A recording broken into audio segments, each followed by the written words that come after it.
Okay, so in this video, what we're actually going to look at is something called the gradient and how we actually calculate it. So in this case, we have this formula called gradient equals rise over the run.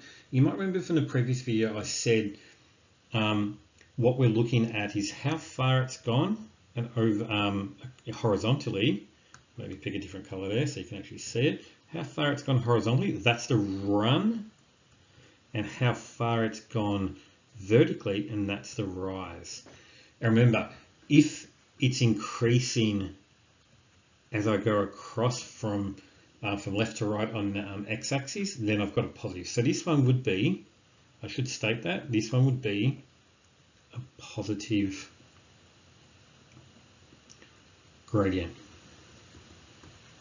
Okay, so how can we calculate the rise and run of this? So you've got to pick 2 points, and I'm going to do it away from the graph for a moment. I always like, if you can, is pick a spot that fits into that bit there. So just because it's much easier to read. So anywhere you can sort of read off your graph like that, pick that spot. So luckily, I've got such a spot there and such a spot there.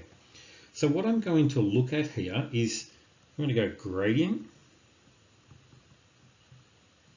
I'm going to put equals, actually let's put it over here, equals. So what is my rise? My rise is how far it's gone up. So let's have a look.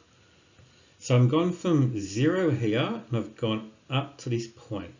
So that's going to be, so that's 5 and that's 6. So I've gone up 6. So I'll put a 6 there. And then if you look at this, how far have I gone? I've gone from here across.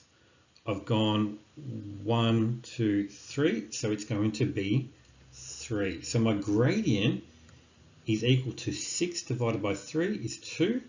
So my gradient is equal to 2. And that's how I can calculate it. Now, this one here, we said before, if I'm going across in this direction and my y values are decreasing, then it's negative. And that's what's happening. So this is a negative gradient. All right. So let's have a look. I'm going to write gradient equals. Now let's look at what my rise is. My rise here is going to be, I'm going to go from here, going from that 10 to 0. So I'm losing 10. So that's why I put negative 10 there. So I'm going from,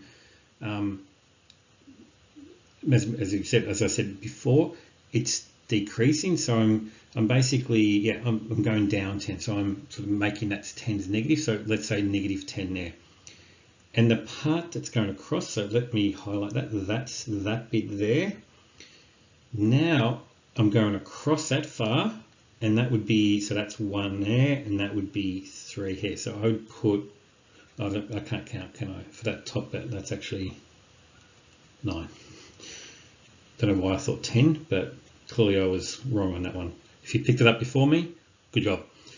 1, 2, 3, so I'm going to put 3 there. So in this case, my gradient equals the minus 9 over 3 is minus 3. So this has got a gradient equal to minus 3. So that's how you actually can calculate the gradient using rise over run. Okay, in this slide here, I'm not really looking at the numbers as such, for at least at these two, but we know that this is going to be positive gradient, and this is going to be a negative gradient. And the reason, that's what we've seen before and we're happy with. What we've got here is, what is the gradient for this one and what is the gradient for that one? So the way we've got to look at this is anytime you've got a horizontal line, which is, so this is, let's get rid of that for a moment. This is a horizontal line. Basically the gradient, is equal to 0. Okay, and the reason for that is, say I've got 2 points there, and say that's 3 and 2. Okay, so I've gone between, so minus 3 and 2. That's 5. That's a distance of 5. So let's go rise, so gradient, oops, equals rise. See, I've got a rise, it hasn't moved, so that's 0 divided by 5, that's going to be 0. So that's why I've got a gradient of 0.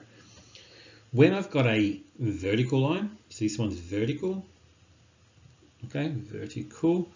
If I have a gradient that's equal to, I can pick 2 points like that, so that's a -6 and that's 2, so I've got a rise of 8, lovely. But my run, it hasn't moved, so that's 0. When you have something divided by 0, it's what we call undefined. We don't have a value for it. So the key takeaway from this one is from this page here is if it's horizontal, the gradient is 0. If it's vertical, it's what we call undefined.